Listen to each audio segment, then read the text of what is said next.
കർത്താവിൻ്റെ അതിപരിശുദ്ധമായ നാമം വാഴ്ത്തപ്പെടുമാറാകട്ടെ. പ്രിയപ്പെട്ടവരെ, ഇന്ന് നിങ്ങൾക്കായി സമർപ്പിക്കുന്നത് വിശുദ്ധ മത്തായിയുടെ സുവിശേഷം 8 അധ്യായം അതിൻ്റെ 14 മുതൽ 17 വരെയുള്ള വാക്യങ്ങളാണ്. ആ വചനം ഇപ്രകാരമാണ്: യേശു പത്രോസിൻ്റെ വീട്ടിലെത്തിയപ്പോൾ അവൻ്റെ അമ്മായിയമ്മ പനി പിടിച്ച് കിടക്കുന്നത് കണ്ട് അവൻ അവളുടെ കയ്യിൽ സ്പർശിച്ചു. പനി അവളെ വിട്ടുമാറി. അവൾ എഴുന്നേറ്റ് അവനെ ശുശ്രൂഷിച്ചു. സായാഹ്നമായപ്പോൾ അനേകം പിശാചുബാധിതരെ അവർ അവൻ്റെ അടുത്ത് കൊണ്ടുവന്നു. അവൻ അശുദ്ധാത്മാക്കളെ വചനം കൊണ്ട് പുറത്താക്കുകയും എല്ലാ രോഗികളെയും സുഖപ്പെടുത്തുകയും ചെയ്തു. അവൻ നമ്മുടെ ബലഹീനതകൾ ഏറ്റെടുക്കുകയും രോഗങ്ങൾ വഹിക്കുകയും ചെയ്തു എന്ന് യെശയ്യാ പ്രവചിച്ചത് അങ്ങനെ നിറവേറ്റി. യേശുവിൻ്റെ വചനം.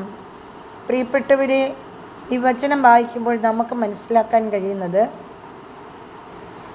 കർത്താവിൻ്റെ വചനമാണ് ഓരോ വ്യക്തികളെയും സൗഖ്യപ്പെടുത്തുന്നത്. കർത്താവിൻ്റെ വചനം, സജീവമായ വചനം, ഈ വചനം വിളംബരം ചെയ്താൽ കർത്താവ് അവിടെ അത്ഭുതം ചെയ്യും. Hallelujah, hallelujah. കർത്താവിൻ്റെ വചനം സത്യമായി മായം ചേർക്കാതെ കർത്താവിനെ പ്രഘോഷിക്കണം. അപ്പോഴാണ് കർത്താവ് അത്ഭുതം ചെയ്യുന്നത്.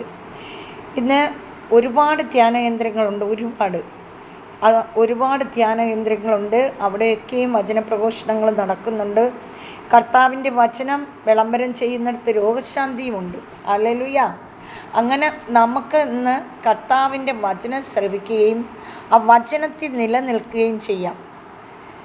യേശു പത്രോസിൻ്റെ അമ്മായിമ്മയുടെ ഭവനത്തിൽ ചെന്നപ്പോൾ അവർ പനി പിടിച്ചിരിക്കെ അവരുടെ കരങ്ങൾ പിടിച്ച് സൗഖ്യം കൊടുത്ത കർത്താവ് ഇന്ന് എൻ്റെ പ്രിയപ്പെട്ടവരെ, കർത്താവിൻ്റെ വചനം പ്രഘോഷിക്കുന്ന ഓരോ വ്യക്തികളും മനസ്സിലാക്കേണ്ടത്, നമ്മൾ വചനം പറയുമ്പോൾ തന്നെ കർത്താവ് അവർക്ക് സൗഖ്യം കൊടുക്കും. ഹല്ലേലൂയ.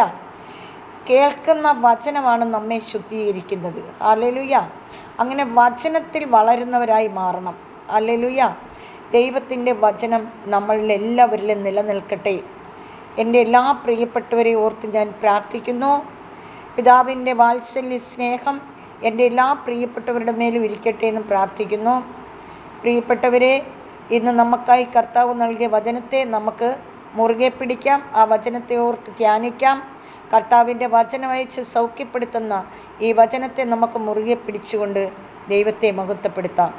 കർത്താവ് നൽകിയ എല്ലാ കൃപകൾക്കും നന്ദിയോടെ സ്തോത്രം ചെയ്യുന്നു. ഇന്നോളം കൊണ്ട് നടക്കുന്ന എല്ലാ സ്നേഹത്തിനും നന്ദിയോടെ സ്തോത്രം ചെയ്യുന്നു. ദൈവത്തിൻ്റെ അതിപരിശുദ്ധമായ നാമം നമ്മളുടെ എല്ലാവരുടെ മേലിരിക്കുമാറാകട്ടെ എന്ന് പ്രാർത്ഥിക്കുന്നു. പിതാവായ ദൈവത്തിൻ്റെ സ്നേഹവും പുത്രനായ ദൈവത്തിൻ്റെ കരുണയും പരിശുദ്ധാത്മാവിൻ്റെ അഭിഷേകവും എൻ്റെ എല്ലാ പ്രിയപ്പെട്ടവരോടും ഒപ്പം ഇരിക്കട്ടെ എന്ന് പ്രാർത്ഥിക്കുന്നു. നിത്യം പിതാവും പുത്രനും പരിശുദ്ധാത്മാവുമായ സർവേശ്വര എന്നേക്കും ആമേൻ. കർത്താവ് നിങ്ങളെല്ലാം സമർത്ഥമായി അനുഗ്രഹിക്കട്ടെ. Praise the Lord.